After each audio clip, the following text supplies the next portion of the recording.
Olá, meu nome é Lucas e eu sou aluno do mestrado em Sistemas Complexos da USP.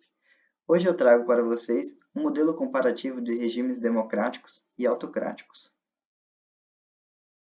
Por modelagem baseada em agentes, nós pretendemos demonstrar alguns pontos cruciais na robustez do sistema democrático. Em especial, você será capaz de entender os benefícios desse tipo de modelo em comparação ao regime autocrático. Mas o que é de fato uma democracia? De acordo com a definição do dicionário, a democracia é um governo em que o povo exerce a soberania. Mas também, essa segunda definição, é um sistema político em que os cidadãos elegem os seus dirigentes por meio de eleições periódicas. Mas por que esse tipo de governo tem todos esses benefícios que a mídia veicula? E uma das principais funções da democracia é a proteção dos direitos humanos fundamentais. Mas você é capaz de responder como que a democracia provê esse tipo de benefício? Então, acontece que a democracia pode acabar sendo uma caixa preta para grande parte da população, né? Então, na verdade, você fala que a democracia é uma coisa que você deve ter por princípios, mas você não entende o porquê. Esse mau entendimento desses benefícios, essa teoria complexa por trás, acaba desgastando a democracia, né? E o que a gente vê no último ano é que a revista The Economist, uma das mais prestigiadas do mundo, aponta que a democracia global teve um ano muito ruim. Então, apenas 8,4% da população mundial vive sob a democracia completa, enquanto que mais de um terço dos países, mais de um terço da população, está sob o comando de regimes autoritários. Aqui eu apresento um mapa que está presente na notícia do The Economist, que eles fizeram um mapeamento da democracia global. Então você observa, né, que em vermelho é a ascensão de muitos regimes autoritários ao redor de todo o globo, enquanto que o número de democracias completas, que são os azuis mais escuros, é um número bem pequeno. E no caso do Brasil, a gente já está com uma democracia que não é completa, né? A gente percebe que a cor da democracia brasileira tem ficado mais esbranquiçada, que aponta algumas fragilidades no nosso sistema democrático. Aprofundando um pouco mais no caso brasileiro, a nossa democracia tem passado por um pouco de estabilidade nos últimos tempos. Essa notícia aponta que o Brasil é o quarto país que mais se afastou da democracia em 2020, de acordo com um relatório de cientistas suecos. Então, na verdade, a gente observa no noticiário, né, algumas manifestações antidemocráticas, em especial no último dia 7 de setembro, ocorreram uma série de protestos pelo país pedindo a decisão de ministro do Supremo Tribunal Federal e alguns atos, né, que a mídia veiculou como atos antidemocráticos. Então, qual que é o objetivo desse trabalho? Por meio de um modelo computacional baseado em dados reais, nós vamos fazer uma análise comparativa entre a resiliência de regimes democráticos e autocráticos às ideias extremistas. Mas como que vai funcionar esse modelo? Esse é um modelo que estuda como ocorre a propagação de opiniões em uma rede de agentes.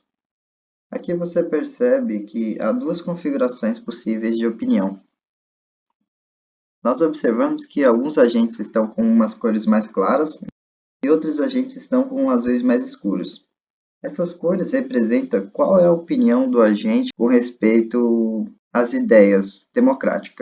Os agentes que estão em azul mais claro são agentes que são moderados, acreditam em princípios democráticos, respeitam os direitos humanos e etc. Já os agentes que tenham uma coloração mais escura são agentes que, por algum motivo, desenvolveram ou absorveram algum tipo de ideia extremista. Então, a dinâmica desse modelo de propagação de opinião é estudar como esse tipo de ideia extremista se configura através dessa sociedade aqui, que está definida. Então, vamos entender um pouco sobre como funciona esse modelo. Quando eu centralizo um dos agentes na tela, você vai perceber que ele tem um conjunto de nós adjacentes. Esses nós adjacentes são nós que, por algum motivo, fazem conexão com aquele agente. A primeira circunferência em volta do agente central diz respeito aos agentes que têm alguma relação com esse agente. de número 11. Então, se esse cara for, porventura, trocar de opinião, de acordo com o modelo do votante, ele é influenciado pela opinião dos agentes vizinhos, que no caso são essa primeira circunferência. Então, quanto mais agentes moderados ele tiver, maior é a probabilidade que ele continue sendo um agente moderado. E da mesma forma acontece com o contrário. Se a vizinhança desse agente se tornar extremista, a probabilidade que ele se torne um extremista é maior. Então, se você observar a configuração dessa rede de agentes, nós percebemos que ela segue uma lei de potência. Que a lei de potência é um fenômeno de redes complexas em que muitos nós têm poucas relações, enquanto que alguns nós centralizam a quantidade de relações. Então, esse modelo aqui, basicamente, a gente tem alguns famosos aqui ao centro, e nós observamos muitos nós periféricos na nossa rede de opiniões. Só que, com relação ao modelo do votante clássico, que é esse modelo que eu acabei de explicar, em que o agente é influenciado pela opinião dos seus nós adjacentes, no nosso modelo, os agentes têm uma probabilidade intrínseca de mudar de opinião. Então, por exemplo, você pode pegar algum nó aqui da rede, algum nó que ele somente seja influenciado por vizinhos moderados.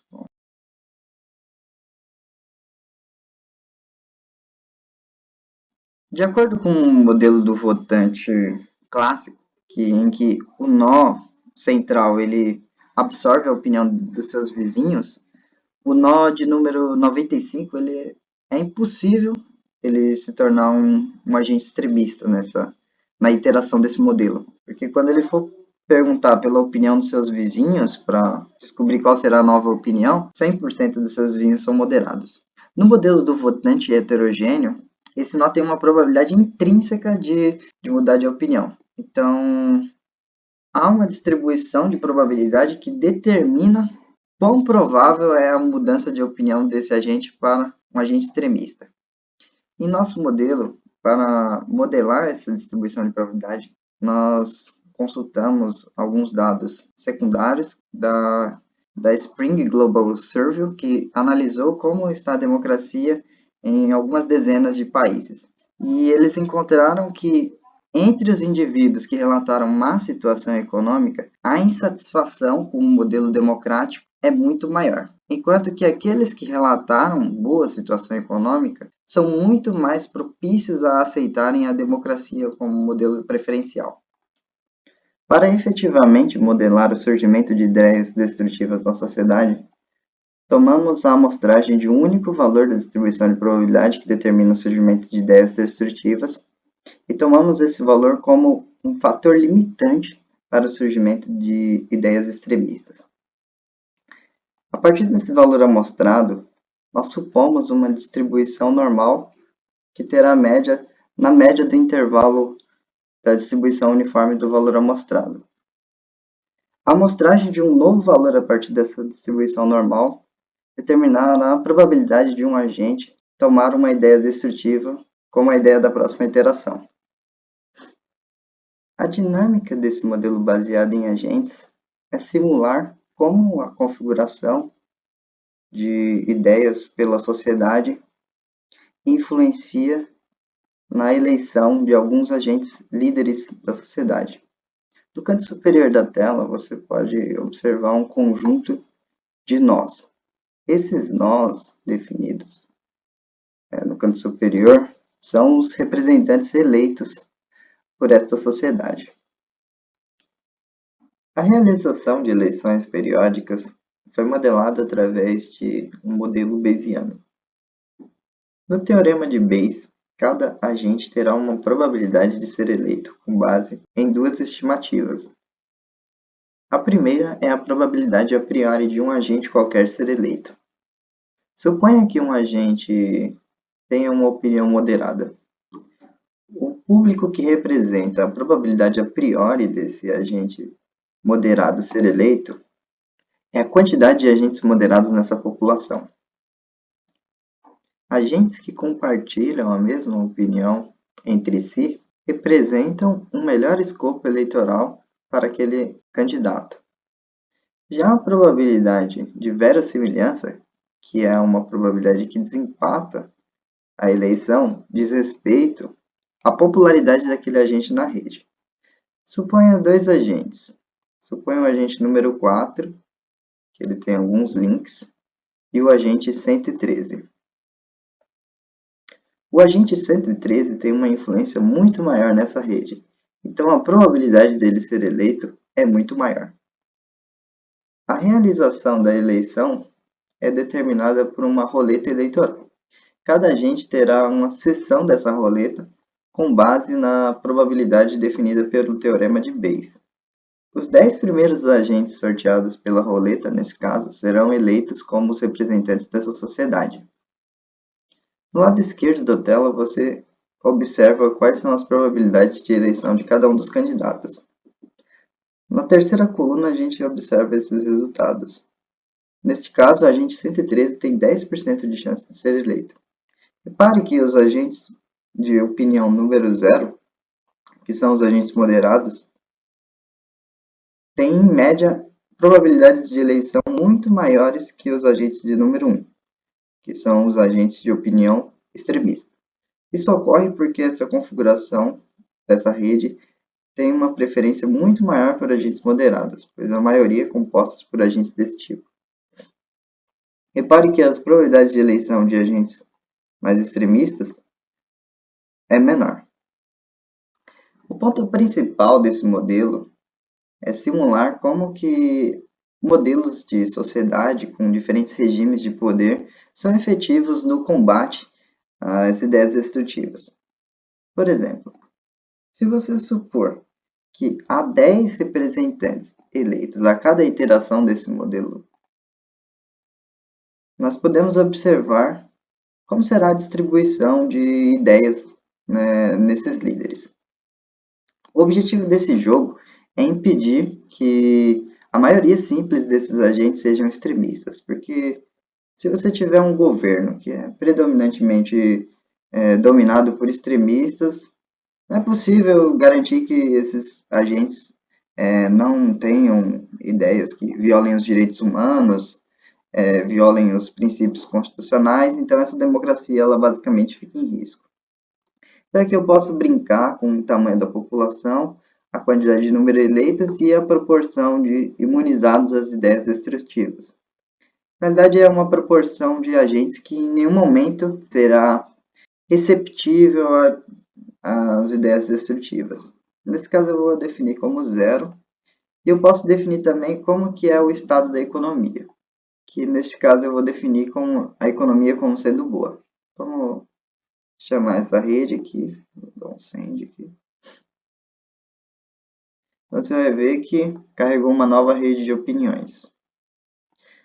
Se eu aperto nesse botão Update Network, ele mantém essa rede atualizada com o processo que está rodando no back-end, que é o modelo do votante heterogêneo. Então a dinâmica está sempre ocorrendo nesse modelo. Se você observar nos líderes eleitos, a gente percebe que a maioria sempre é moderada. Por quê?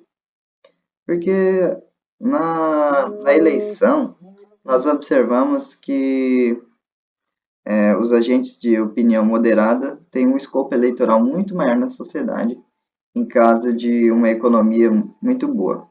De vez em quando aparecem alguns agentes extremistas, mas a robustez e o todo desse modelo torna probabilisticamente muito pouco provável que o conjunto de agentes extremistas atinja o poder dessa sociedade, certo? Só que se nós reduzirmos o número de candidatos eleitos dessa sociedade e vamos manter todos os restantes das variáveis iguais, só vamos mudar a quantidade de candidatos eleitos. E eu vou mandar um send. Ele gerou uma nova network Vamos atualizar para ele fazer uma eleição e observar. Em algum momento, esse sistema pode ser frágil e esse único representante eleito seja extremista. Vamos observar como isso ocorre.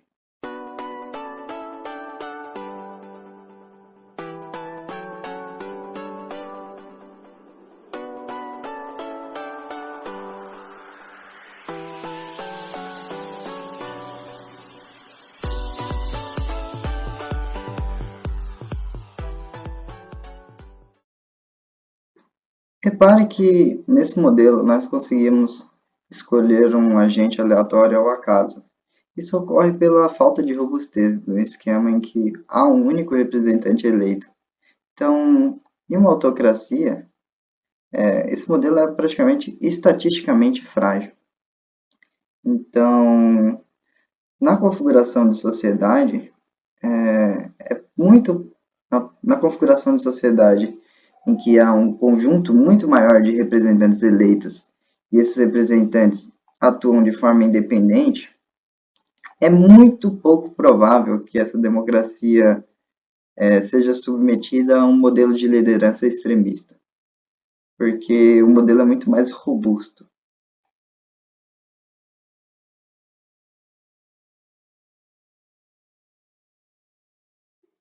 Para tomarmos algumas conclusões com os testes estatísticos validados, aplicamos a execução de um algoritmo genético para verificar qual que é o melhor regime de sociedade possível.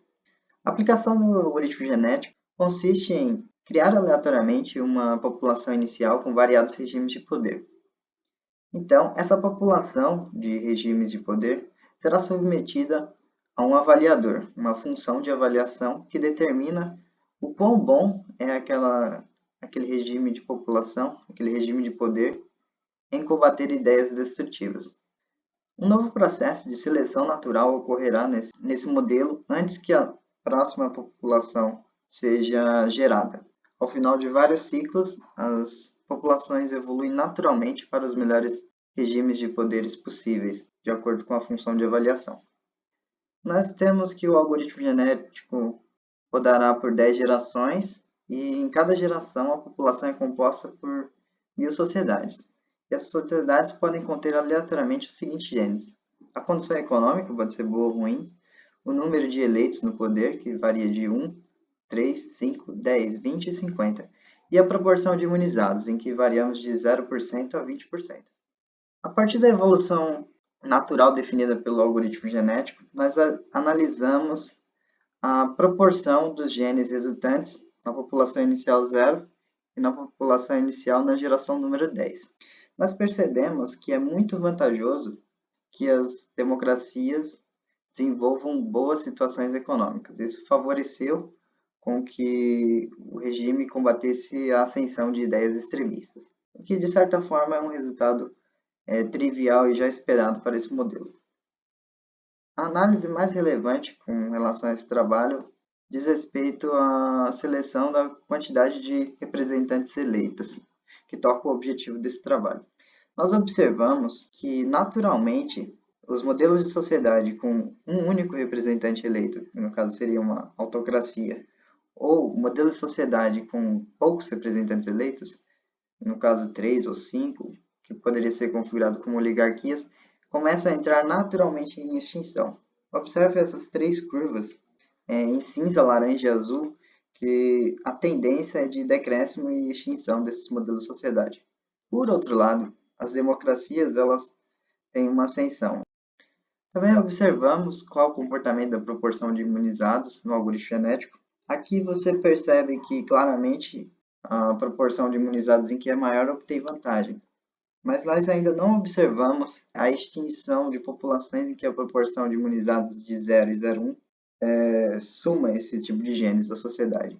Nós avaliamos que isso ocorre pois, como as sociedades estão evoluindo para democracias com grandes números de representantes do poder, democracias em que a situação econômica é boa, é possível a sustentação desse tipo de genes, que não há ninguém imunizado contra ideias destrutivas.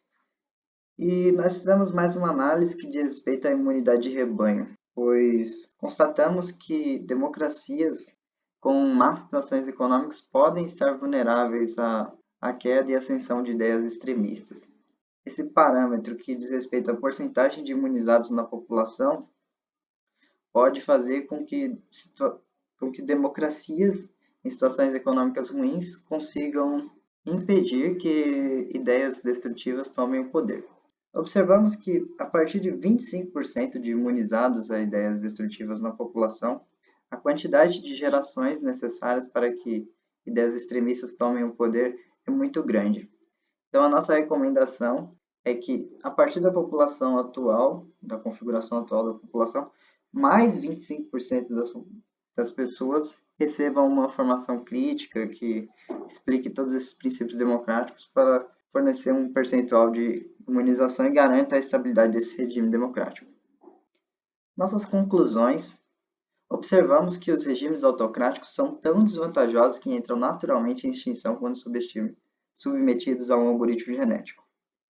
Nossos resultados também estão de acordo com a teoria da paz democrática, que diz que as democracias liberais nunca ou quase nunca entram em guerra umas com as outras. Isso ocorre justamente, de acordo com o nosso modelo, por conta que as democracias são regimes que combatem melhor as ideias extremistas e destrutivas. Também constatamos que democracias em situações econômicas ruins podem estar em risco de queda.